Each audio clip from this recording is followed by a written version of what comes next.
The silent passenger. They say the darkest horrors are the ones that whisper, not scream.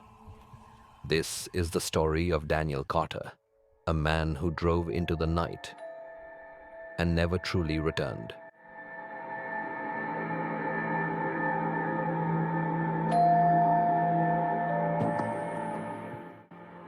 The road to nowhere. Daniel Carter had been driving for hours, the monotonous hum of the engine blending with the rhythmic thumping of the rain against his windshield. The night was suffocatingly dark, and the highway stretched endlessly ahead of him. The gas station attendant had warned him, "Don't take Route 57 after midnight. Not if you want to keep your sanity."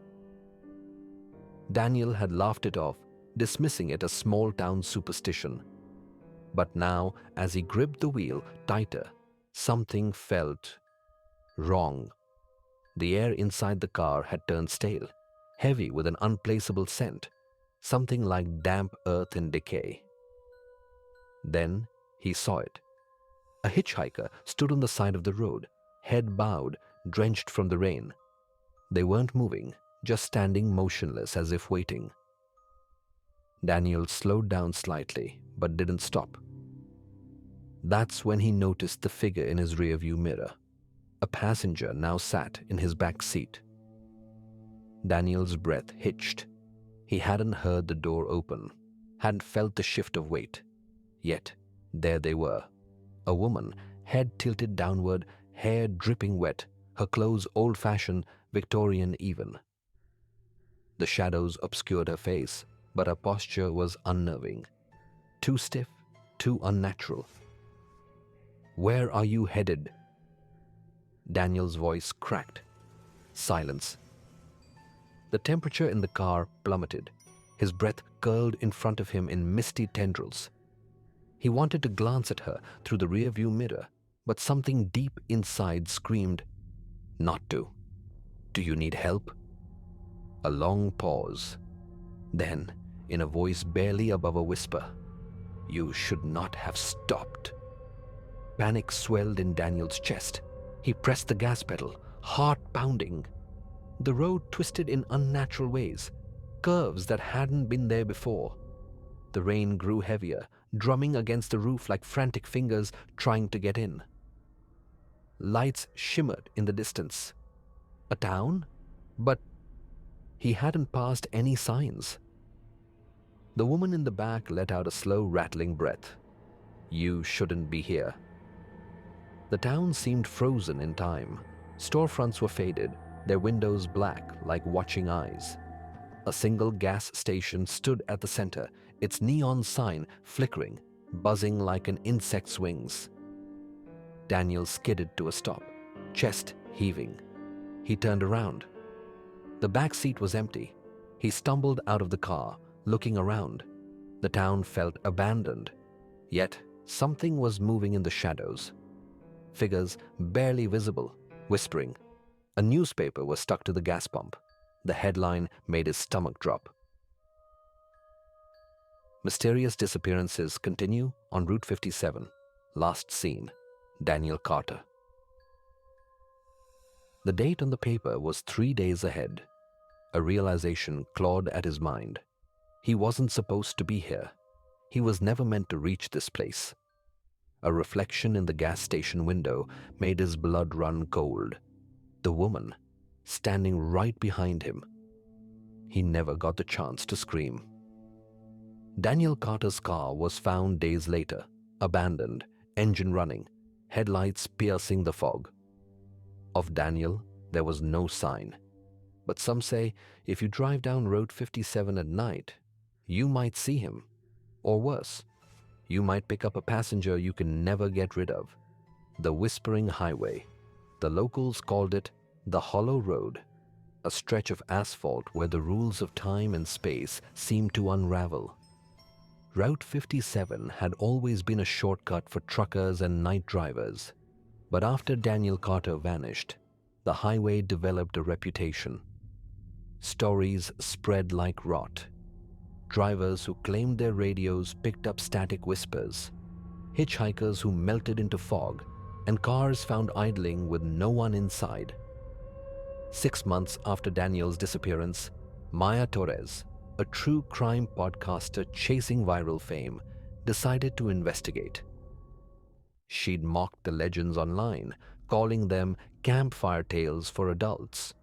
But her audience demanded proof, and desperation for clicks outweighed her skepticism. "I'll drive Route 57 tonight," she announced in a live stream, holding up a crucifix necklace bought from a gas station. "No ghost's gonna scare me off." Her viewers cheered, unaware they were watching a eulogy. Maya's rented sedan crept down Route 57 at 1:17 a.m. The fog here wasn't natural. It clung to the car like wet gauze, smothering her headlights. She gripped her steering wheel, knuckles white, as her phone's GPS glitched. Rerouting. Rerouting. "Come on," she muttered, thumping the dashboard. That's when she saw them, shadowy figures standing along the roadside, faceless and still. Not hitchhikers, not alive. They turned their heads in unison as she passed, tracking her like predators. Her phone died. The radio crackled to life, spewing garbled voices. "Shouldn't be here. Never escape."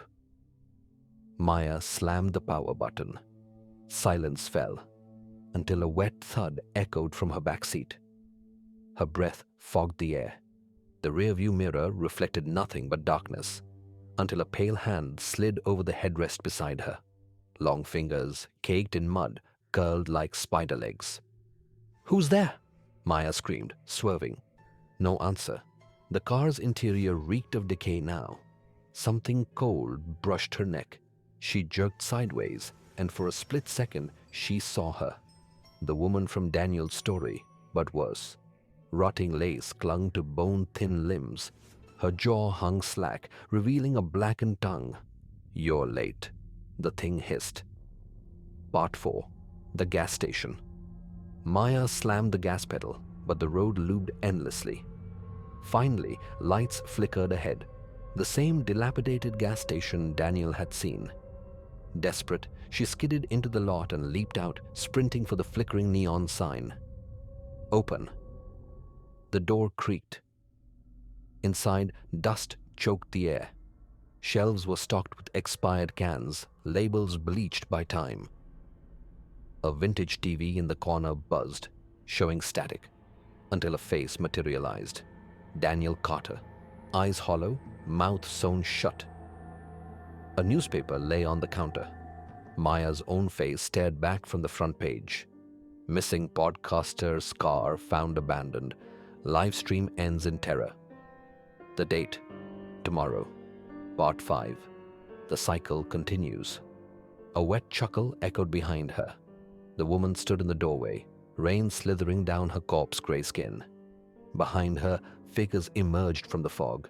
Dozens of them, their features blurred, whispering in unison, "Stay, stay, stay." Maya stumbled backward, but the gas station was gone. She stood alone on Route 57, the woman's clawed hand clamping her shoulder. "Time to pay your toll," the thing rasped. Epilogue. Maya's camera was found in a ditch miles from Route 57. The final footage shows her sprinting through the abandoned town, screaming for help as something unseen drags her backward into the fog. Her last words, choked and broken, play on a loop in online forums. She's not alone. There are so many of them. Route 57 remains open. The highway still hungers. And if you listen closely to the static between radio stations, you might hear them whispering.